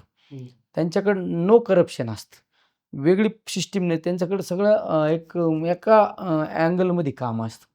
पण त्यावेळेस मी त्या कंपनीला मदत केली आणि आमच्या लक्षात आलं, जर आपण या उद्योजकांना जर भविष्यात मदत करू शकलो तर ही MIDC एक दिवस सगळ्यात मोठी डेव्हलप होईल. आणि ही MIDC जर उद्या डेव्हलप झाली तर MIDCतली या परिसरातली बेरोजगारी कमी होईल, या परिसरातील तरुण लोक व्यावसायिक होतील. या परिसरामध्ये MIDC जर झाली, चांगली MIDC झाली, तिथं काही घरं बांधली जातील, ते काहींना घर भाडं मिळेल, जमिनीचे रेट वाढतील. ह्या सगळं फ्युचरचा विचार केला मी. कधी केला विचार? 2010ला. आज 2024ला सुपा MIDC तळेगाव, चाकण, रांजणगावपेक्षा सगळ्यात मोठी MIDC पाहायला मिळते. आम्ही त्या उद्योजकांना काय पाहिजे ते दिलं, उद्योजकांना काय पाहिजे त्या बरोबरीने दिलं. स्थानिक कामगारांचे प्रश्न पण समजून घेतले, स्थानिक कामगारांना पण कसा न्याय मिळून देत आहे याच्यातली आम्ही एक मध्यस्थाची भूमिका ठेवली, एक दुवा आम्ही म्हणून त्या ठिकाणी राहिलो, म्हणून हे सगळं वाढलं. आज नगरसारखी MIDC जी पहिली MIDC भकास झाली, MIDC कशामुळे झाली चौकशी करा. MIDC चांगली तेवढी वाईट पण आहे. MIDCत आम्ही कधी गुन्हेगारी वाढून दिली नाही. गुन्हेगारी करणाऱ्यांना आम्ही त्या ठिकाणी 2 हात केले आम्ही स्वतः वेळेप्रसंगी, पण आम्ही गुन्हेगारी वाढून नाही दिली. कारण गुन्हेगारी MIDC, आज तळेगाव MIDCची परिस्थिती बा, महिना 15 दिवसाला एखादा मर्डर होतो. आम्ही ते वाढून नाही दिलं, आम्ही हप्तेखोरी होऊन नाही दिली. आम्ही चुकीच्या पद्धतीने जर आमचं सांगणं कंपनीवाल्याला, आमचा जरी कार्यकर्ता असला आणि त्या तुमच्याकडे आला आणि त्याने हात जोडून तुम्हाला विनंती केली, काम मागितलं, तर त्याला मदत करा. निलेश लंकेचा जरी आजूबाजूला फिरणारा कार्यकर्ता असला आणि जर त्या ठिकाणी बायावर करून तुमच्याशी चुकीचं वर्तन करीत असेल, त्याच वेळेस त्याला बाहेर काढून दुसऱ्या लगेच पोलीस स्टेशनला फोन करायचा, याच्यावर गुन्हा दाखल होणार. हे केलं आम्ही, हे सगळं समतोल टाकलं, म्हणून ते वाढलं ना. पण तो अपप्रचार आहे तुमच्याबद्दल जो अपप्रचार कसला? तुमच्यासारखे 4 लोक अपप्रचार करतात. कुठल्या उद्योजकांनी माझ्या अपप्रचार करायला पाहिजे?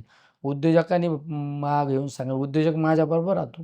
मी निवडून आल्यानंतर सगळ्या उद्योजकांना आनंद झाला, सगळे लोक मला पेढे घेऊन आले, पण सत्कार केला. नगर MIDCत माझा उद्योजक लोकांनी सत्कार ठेवला, सुपा MIDC उद्योजकांनी सत्कार ठेवला. माझे एकदम मैत्रीपूर्ण संबंध, कारण मी एक वर्कर होतो, कंपनीत कामगार म्हणून होतो. त्याला आनंद झाला. माझ्या त्या कायनेटिक कंपनीत मी कामाला होतो. कायनेटिक कंपनीचे माझ्याकडे मॅनेजमेंटचे लोक आले, ते मला म्हणले, तुमचा सत्कार आम्हाला मुद्दाम कायनेटिक कंपनीत ठेवायचं म्हणले, कारण तुम्ही आमच्या कंपनीचे वर्कर होते. तुम्ही तुमची ढवळपुरा नवीन MIDC करतात, पण तेच तुमच्या पक्षाचे मित्र रोहित पवार यांची मात्र कर्जत काय म्हणलं, ढवळपुरी MIDC, मी आमदार होतो तोपर्यंत माझी ढवळपुरी MIDC सुपा MIDC वर मी बोलत होतो. बरोबर. पण मी मगाशी बोलताना काय म्हणलं, माझ्या प्रत्येक मतदार संघात, तालुक्यामध्ये मिनी MIDC तरी झाली पाहिजे. तुम्ही कर्जतचं नाव घेता, म्हणून कर्जतचे जे आमदार आहेत ते उद्योग धंदे आणि डेव्हलपमेंटच्या बाबतीत ते आमच्या पक्षामध्ये सगळ्यात एकदम प्रभावी म्हणून त्यांच्याकडे पाहिलं जाते. उद्योग व्यवसाय, बेरोजगारी हे सगळ्या गोष्टी त्यांच्यासाठी माझ्यापेक्षा त्यांचा हातखंडा आहे. ते माझ्या आधीपासून कर्जत जामखेडला MIDCसाठी आग्रही आहेत. हो.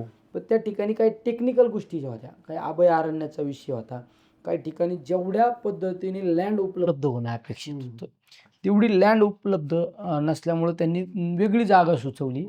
पण आज रोहित दादा माझ्याबरोबर आहेत, तर आम्ही जर दोघांचं स्वप्न एकच आहे. उलट माझ्या पुढं 2 पावलं बेरोजगारीच्या बाबतीत त्यांचं पाऊल आहे. त्यामुळं कर्जत जामखेडची MIDC तर करण्याचं जे स्वप्न आहे आमच्या आमदार साहेबांचं, रोहित दादांचं, ते निश्चित आम्ही स्वप्न पूर्ण करणार.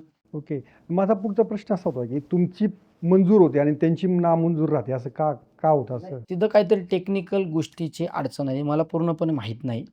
कारण मी निवडणुकीच्या कालखंडामध्ये आम्ही ज्यावेळेस एकत्रित फिरलो, बऱ्याच वेळा काही गोष्टी टेक्निकल आणि अनटेक्निकलच्या गोष्टी असतात. म्हणजे मी रोहित दादांबद्दल तुम्हाला आत्ता पण बोललो, तो माणूस आमच्यात म्हणजे असा इतका शार्प माणूस आहे का प्रत्येक गोष्टीत जर एखाद्या गोष्टीत हात घातल्यानंतर ती गोष्ट सक्सेसच झाली पाहिजे.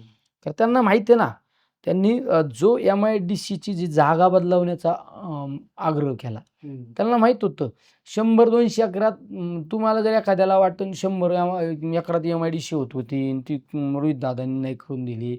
अरे 100 MIDC 4 प्रोजेक्ट होणार आहे का? पण त्याचबरोबरीने जर 1000 एकर जागा असली तर तिथं मोठी MIDC होणार आहे ना, औद्योगिकरण होणार आहे. हे फ्युचरचा विचार करणारा हा आमचा नेता आहे. त्यामुळं त्यांचं बरोबर आहे ना, फ्युचर जे म्हणतात ना, पवार आहेत ना हो. पवारसाहेब आज 100 वर्षाचा विचार करतात. कोण? पवारसाहेब. पवारसाहेबांचं वय किती आहे? 83 वर्षाचं वय असणारे पवारसाहेब 100 वर्षात काय बदल घडले पाहिजे? आज आपण अशा पद्धतीने जर बदल घडवण्यात यशस्वी झालो, तर त्याचा परिणाम 100 वर्षात अधिक अशी भरभराट होईल, हे पवारसाहेब विचार करतात. आणि त्यात पवारसाहेबांचे नातू आहेत ना, त्यामुळे रोहितदादांचा विचार फ्युचरचा आहे, भविष्याचा विचार आहे. आता फक्त MIDC मंजूर करायची, लोकांना वेगळ्या चुकीच्या दिशाभूल करण्याचा विचार नाही त्यांचा, फ्युचर. तुम्ही आता वारीला जाऊन आलो, वारीचा का अनुभव होता? म्हणजे आता आधी तुम्ही महाराष्ट्रभर परिचित होतेच, पण आता खासदार झाल्यानंतर तुमची ती भाषणं ऐकल्यानंतर अनेक तुम्ही सोशल मीडिया स्टारच आहात खरं महाराष्ट्रामध्ये. वारीमधला अनुभव काय होता? हो, नाही नाही नाही, तो झाला, तुम्ही जातच होता, पण आता वारीला बरेच पुढारी येतात. काही जण आपले हायबाय करायला, तर निवडणुकीचं वार आहे ना, आता 2-3 महिने निवडणूक येणार आहेत ना, 2-3 महिने निवडणूक आहे म्हणून आता काही लोक वारीला भेटायला आले. पण निलेश लंके निवडणूक असू नसू वारीला 4-5 दिवस आहेच ना.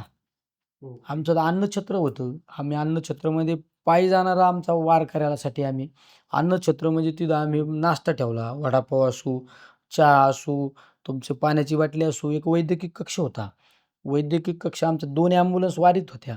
वैद्यकीय कक्षामध्ये आमची 7-8-10 डॉक्टरांची टीम होती.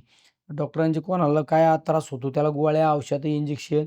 आमचे वयस्कर लोकांचे गुडघे दुखत होते, तर आमचे डॉक्टर लोक पार त्यांना मलम लावून गुडघे सुद्धा चोळून दिले.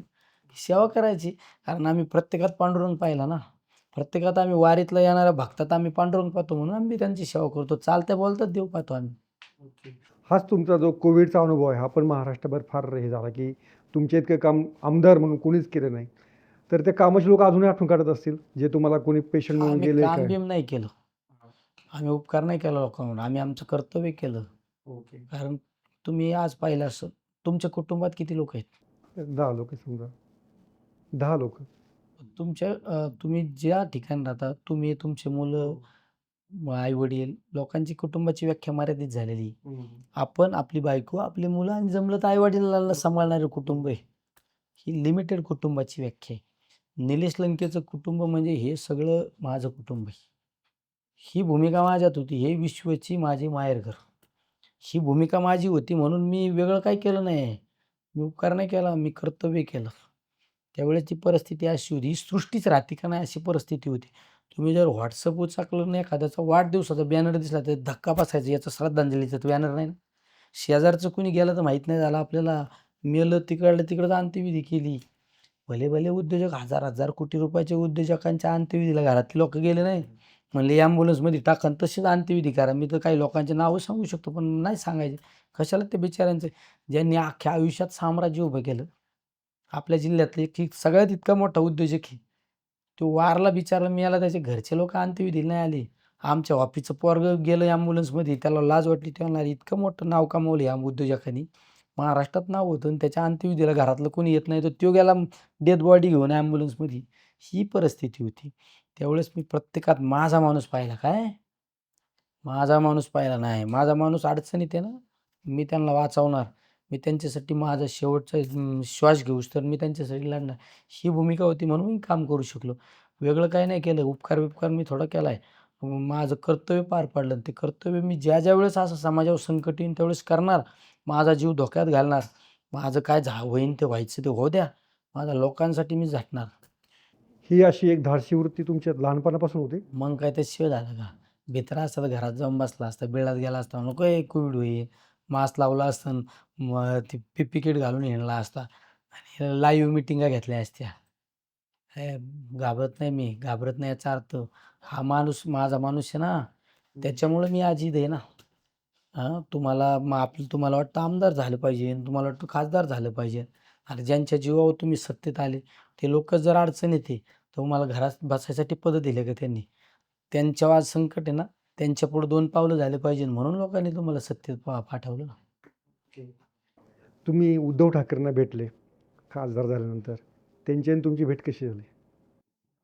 उद्धव ठाकरेंना भेटलो म्हणजे मी महाविकास आघाडीचे उमेदवार म्हणून मतदारसंघातून उमेदवार झालो. मला सगळ्या पक्षांची मदत झाली. मी आदरणीय पवारसाहेबांच्या पक्षाचा उमेदवार जरी असलो, पण महाविकास आघाडी, शिवसेना महाविकास आघाडीत होते. मी उद्धव साहेबांना भेटलो. ते माझं हे आहे ना, कर्तव्य ज्या आहे, माणसाने जबाबदारी. कर्तव्य आहे ना, ज्या माणसाने मदत केली त्यांनी शिवसेनेच्या सगळ्या लोकांना सांगितलं स्ट्रिक्टली, मला माहीत नाही इथं महाविकास आघाडीचे उमेदवार निवडून आला पाहिजे. मी काँग्रेसचे नेते म्हणून आदरणीय थोरात साहेबांनी स्वतःची निवडणूक असल्यासारखी निवडणुकीत लक्ष घातलं. मी थोरात साहेबांना भेटलो, हे माझं कर्तव्य आहे. सगळ्यांना भेटलो. पण एक तुमचा जो राजकीय प्रवास होता, एक तसा एक शिवसैनिक म्हणून सुरू झालेला होता, तर त्याच्या काही आठवणी निघाल्या का? साहजिक माणूस, तुम्हाला एखादा 10 वर्षाचा मित्र भेटल्यानंतर आपण आपल्याला जुन्या गोष्टीला उजाळा देतो ना. आपण बालवयाचा तुमचा मित्र जर भेटला, तर लहानपणीची आठवण निघतात. तुम्ही कोण आहे विसरून जाताना. आपण कधी-कधी बालवयातल्या गप्पा मारतो. आपण काय गोट्या किती खेळू, विटीदांडू खेळू आपण, शाळेत किती भांडणं करत होतो, काय कुटाणे केली, आपण सगळं एकमेकाला शेअर करतो ना. तसं आम्ही एकत्र भेटल्यानंतर साहजिक शेअर करणारच ना एकमेकाला. आहे का नाही? तुमचे बालमित्र आहेत का आता तुमच्याबरोबर असतात? सगळे असतात ना. निलेश लंके माणसं जोडतो, माणसं तोडीत नाही. त्याच्यामुळे माझा लहानपणाचा मित्रसुद्धा आजपर्यंत माझ्याबरोबर आहे. मला ज्या राजकीय वळणावर जे मित्र भेटले मला, जे लोकं भेटले ते आजही पण माझ्याबरोबर आहे. ओके. तुमच्यापासून माणूस दुरावतच नाही. काय तुमच्याकडे, काय चुंबक काय तुमच्याकडे? चुंबक नाही, मी निस्वार्थी प्रेम करतो. इदून करतो. म्हणून तुम्ही पण आता मला जोडले. तुम्ही पण मला विसरणार नाही. होप तुम्ही पण मला विसरणार नाही. तुम्हाला मी तर विसरणारच नाही ना. तुम्ही खरोखरीच उद्या राष्ट्रवादी काँग्रेसच्या शरद पवार तुतारी पक्षाचे स्टार प्रचारकच आहात. ज्या पद्धतीने तुमचा प्रभाव आहे, हे आहे. अशावेळी तुम्ही जे पवार साहेबांना सोडून गेले, त्यांच्याबद्दल तुमचं मत काय आहे? मी आता एखाद्याबद्दल मत व्यक्त करू शकत नाही. का करायचं? ज्यावेळेस मला जर उद्या पवारसाहेबांनी सांगितलं, की तू ह्या व्यासपीठावर जाऊन भाषण कर त्या उमेदवाराच्या समर्थनार्थ, त्यावेळेस मी मत व्यक्त करणार ना. आत्ता मत व्यक्त करण्याची जागा आहे का ही? आता यांच्याविषयी, त्यांच्याविषयी टीका-टिप्पणी करायची व्यासपीठ नाही ना. व्यासपीठावर गेल्यानंतर मी माझ्या पक्षाची भूमिका, माझ्या पक्षाचे विचार हे मांडणार ना, प्रभावीपणे मांडणार. आता कशाला मांडायचं? आता मांडून जागा करायची लोकांना. बरोबर. जेव्हा वेळ येईल तेव्हा तुम्ही ते. हां, राजकारणात वेळ आल्यानंतर हे करायचं असतं ना. ओके. पण एक शेवटी मला आणखीन विचार, की तुम्हाला लोकसभा निवडणूक लढवायची, हा निर्णय तुम्ही केव्हा घेतला? हे जरा थोडं सांगा, की वर्षभरापासून चर्चा सुरू राजकारणात होती. कुठलीही गोष्ट ठरवून केली जात नाही. काय नक्की घडलं ते तरी सांगा, की तुम्हाला लोकसभेत जायचंय? मी लहान असताना काही लोकं, मी माझ्या तालुक्यात काही लोकं पाहिली. लहान असताना पण ते प्रत्येक निवडणुकीला ते फॉर्म भरायचे. प्रत्येक निवडणुकीत आणि भाषणे मी त्यांचं ऐकायचो. आम्हीच आता आमदार होणार. नाही झाले. ज्याला टाईम शॉट कळतो ना राजकारणात, तोच माणूस राजकारणात यशस्वी होऊ शकतो. मी जर म्हणलो असतो मला हेच पाहिजे लढायचं, असं असं होत नाही. नाही नाही ते काय आपल्या समोर आले, मग आता आपण कसा निर्णय घेतला पाहिजे. डिसिजन ज्याला राजकारणात निर्णय घेण्याची क्षमता आहे ना, तो राजकारणात यशस्वी होतो. तुम्ही यशस्वी आहात. मला फक्त एक लॉजिक त्याच्या मागचं जाणून घ्यायचं आहे. तुम्हाला केव्हा वाटलं की आता आपल्याला मुंबई सोडून दिल्लीला जायचं आहे? केव्हा आणि का वाटलं? नसतं काही, हां. लोकांचं कौल काय बरं. हे जाणून घेता आलं पाहिजे आणि लोकांच्या भूमिका काय त्या पद्धतीने आपण आपला निर्णय घ्यायचा असतो आणि जनतेचा कौल त्याचबरोबर आहे आपल्या नेतृत्वाच्या मनात काय बरं. काय आपल्या नेतृत्वाचे पण काही आदेशाचं पालन करायचं असतं. बरं. आपण कार्यकर्ता हा कायम नेत्याच्या डिसिप्लिनमध्ये राहायला पाहिजे. आपल्याला शाळेत कसं वाटतं का शिक्षकाला काय वाटतं माझा विद्यार्थी हा कायम डिसिप्लिन म्हणजे तो माझ्या शब्दाबाहेर गेला नाही पाहिजे. तसं नेत्याचा आदेश नेता नेता असतो. कार्यकर्ता सुद्धा आपल्याला त्या तुलनेत महत्त्वाचा असतो. दोघांच्या मनात काय त्या पद्धतीने आपण पुढे चालायचं. दोघांच्या मनात होतं तुम्ही दिल्ली दोघांच्या मनात होतं म्हणून जुळलं ना. समज उद्या नेत्याच्या मनात असतं नसतं निलेश लंके लोकसभेला लढवायचं आणि लोकांच्या मनात नसतं जुळलं असतं का? नसतं. लोकांच्या मनात काय नेत्याच्या मनात काय हे ज्यावेळेस समोर येतं त्यावेळेस आपण पुढे चालायचं. निलेश लंके स्वतःचं कधी बँक पासबुक पाहतात का? बँक पासबुक हे सगळं बघितलं नाही म्हणून तर खासदार झालो ना. बँक आणि पासबुक आणि आकडेमोड करीत बसलो असतं जुळलं नसतं उद्योजक झालं असतं. तिकडे नोटा मोजीत बसलो असतो संध्याकाळी किती गल्ला झाला. मग हे इकडं पैसे ट्रान्सफर करा ते तिकडं करा या बँकेत फाईल करा त्या बँकेत हा नवीन प्रोजेक्ट करा हे धंदे नाही केले म्हणून खासदार झालो. बँक पासबुक कुछ पाने के लिए कुछ खोना पडता है. ओके. तुम्ही बँक पासबुक हरवलं म्हणजे काय? मी माझ्या आयुष्यात बँक पासबुकच नाही बघितलं. माझ्या अकाउंटला किती पैसे मला माहीत नाही. अडचण आली तर फक्त आपला मेसेज टाकायचा आपल्या कार्यकर्त्यांना लय अडचण आहे. ते बरोबर पैसे आणून तर खर्चाय पुरतं काय लागायचं आपल्याला. आणि आता तर तुमच्या सगळ्यांच्या आशीर्वादाने सगळ्यांच्या नशिबाने निलेश लंकेला कुठंच पैसे लागत नाही. कुठं गेलं पैसे लागत. तुम्ही आता माझ्याबरोबर एखाद्या हॉटेलवर जेवायला चला परस्पर कोणतरी बिल देऊन जातं. मग काय आला पैसे लागत ते भानगडीतच पडायचं नाही उद्योगच नाही करायचे एवढे. एक राज्य कबड्डी संघटनेचा विषय आहे की त्यापासून तुम्हाला वारंवार का दूर ठेव वारंवार डावलण्याचा विषय नाही. राज्य कबड्डी असोसिएशनमध्ये माझं मतदार यादीत नाव घाललं. मी असो आपले उद्योगमंत्री उदय सामंत साहेबांचं पण नाव घाललं. आमचे भोसले म्हणून शिव होते त्यांचं पण नाव घाललं. माझं म्हणजे आमचं टेक्निकलमध्ये सगळं नियमात बसत होतं. बरं. पण आमचं नाव कशामुळं नाही आलं कुठल्या आधारे आमचं नाव कट जरी केलं असलं पण आम्ही वरिष्ठ न्यायालयात त्याचा न्याय मागितलाय आणि आम्हाला खात्री की आमचं नाव त्या मतदार यादीत येणार आहे. आजीदादा त्या संघटनेचे अध्यक्ष आहेत. शेवट अजितदादांनी निर्णय नाही दिला. म्हणजे आजीदादांनी केलं नाही असं तुम्हाला वाटतंय? मी एखाद्या संघटनेचा अध्यक्ष आहे. पण निर्णय मी दिला नाही ना. असं कसं काय होऊ शकतं? थर्ड पर्सननी निर्णय दिला ना. त्याला न्यायालयाने बाजूतून निर्णय अपात्रतेचा निर्णय झाला. ज्या पद्धतीने कबड्डी असोसिएशन आहे त्यांनी आमचे जे डॉक्युमेंट देणं अपेक्षित होते ते आमच्याकडून गहाळ झाले. म्हणजे आमच्या कबड्डी जो हे असोसिएशन आहे त्यांनी देणं अपेक्षित होते दिले नाही. ठीक आहे आज जरी आमचं नाव आम्हाला आता आरोप प्रत्यारोप करण्यापेक्षा आमचं नाव मतदार यादीत कसं येईन हे पाहिलं पाहिजे ना. का मी सांगायचं यांच्यामुळं माझं नाव नाही आलं त्यांची आरती वेळ आहे का आता तुझं नाव कसं मतदार यादीत येईन पहा ना. त्याच्यामुळं आम्ही आता अपील केलंय. मी कालच आमचं अपील दाखल झालं. बरं. पण तुमची इच्छा आहे तिकडे जायची? जायचं म्हणजे का मी जिल्ह्याचा कबड्डीचा अध्यक्ष होतो. तुम्ही कबड्डी खेळलेला होता? मी खेळाडू आहे म्हणून तर जुळलं ना. कबड्डी पण खेळू शकतो. आत्ता पण तुम्ही म्हणले तर थोड्या वेळाने एखाद्या तालमीत गेल्यानंतर कपडे काढायचे काढू शकतो. कारण आपल्यातला खेळाडू कायम जागा आहे. काय जागा आहे? त्याच्यामुळं कबड्डीत माझं नाव येईन मतदार यादीत. ओके. एक कबड्डीवर आजीदादांवर एक विषय आठवला त्याच्यावर आपण नंतर मुलाखत थांबूया. तुम्ही आमदार झाले तातडीनं आणि तुम्ही पारनेरमध्ये शिवसेनेचे 5 नगरसेवक तेव्हा फोडलेले होते. ते राज्यात विषय गाजला अगदी. ते आता नगरसेवक तुमच्या बरोबर आहेत का शिवसेनेत आहेत? काय नक्की कुठे? आता सगळीच महाविकास आघाडी आहे ना. आता आपल्यात फोडाफोडी करायची का? सगळ्या पक्ष आता आपण कुणीतरी जबाबदारी आहे ना. जबाबदार कार्यकर्ते म्हणून वावरलं पाहिजे ना. आता शिवसेनेचे लोक आपण फोडायचे का? अरे ते आपलेच आहेत ना बिचारे. ते आपलेच आहे. काँग्रेस आपलंच आहे. सगळ्यांना आपण बरोबर घेऊन चालायचं ना. हे निलेश लंके बदलत असं तुम्हाला वाटतं? 5 वर्षापूर्वीचे निलेश लंके आणि आत्ताचे निलेश लंके यात काय? निलेश लंके 5 वर्षापूर्वी तर विषय सोडून द्या, 10 वर्षापूर्वी असंच होतं ना, आता पण असाची. तर हे होते बेबाक असे निलेश लंके. अतिशय त्यांनी चांगली उत्तरं दिलेली आहेत. नवा कोणताही वाद किंवा टीका टिप्पणी करण्याचं त्यांनी टाळलेलं, हे तरी बरोबर आहे ना? करीतच नाही मी टीका टिप्पणी करण्यासाठी. नाही, मला वाटतं मी कधीच कोणावर टीका टिप्पणी करीत नाही. का करायची टीका टिप्पणी? टीका टिप्पणी करायची व्यासपीठ आहे काही. काम करा ना, कामाला महत्त्व द्या ना. टीका टिप्पणी करायला कशाला वेळ वायाला घालता. तुम्हाला एक सांगू का साहेब, म्हणजे तुम्ही सुद्धा भविष्यात तुम्ही नाही, या सगळ्यांना एक अनुभव सांगतो मी. तुम्हाला आयुष्यात पुढे जायचं ना, हा राजमार्ग आहे. सगळ्यांसारखी तुमच्यासाठी सुद्धा सगळ्यांसाठी तो माझा एक सल्ला आयुष्यात अनमोल असू शकतो. हा राजमार्ग आहे. या राजमार्गाने एक हत्ती चाललाय. हत्ती ह्या राजमार्गाने चालले. ह्या राजमार्गाने एक हत्ती चाललाय. इकडले काही कुत्रे या हत्तीला भुकतात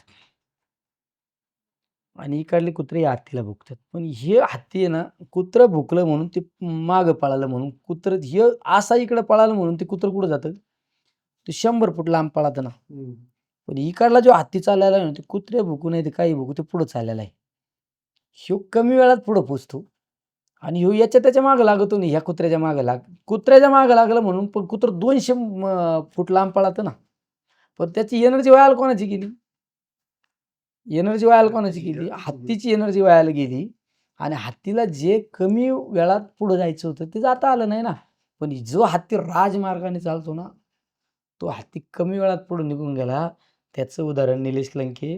लोकांना कळायला सुद्धा नाही, सरपंच असणारा माणूस कधी आमदार झाला आणि कधी खासदार झाला. इतका शॉर्ट पिरियड म्हणजे 14 वर्षाच्या शॉर्ट पिरियडमध्ये राजकारणातल्या राज्यातली पहिली घटना असू शकते हां. बरोबर आहे. 14 वर्ष 14 वर्षात ज्या माणसाला कुठला राजकीय वरद असतं नाही, कुठली आर्थिक ताकद नाही बरोबर, कुठलंच काही नाही. शून्य असणारा माणूस 14 वर्षामध्ये प्रशासनातील सगळे पद भोगून आज संसदेत जाऊन बसलाय. हे या हत्तीचं राजमार्गाचं यश आहे असं निलेश लंके यांचं म्हणणं आहे. अतिशय बेधडक त्यांनी उत्तरं दिलेली आहेत.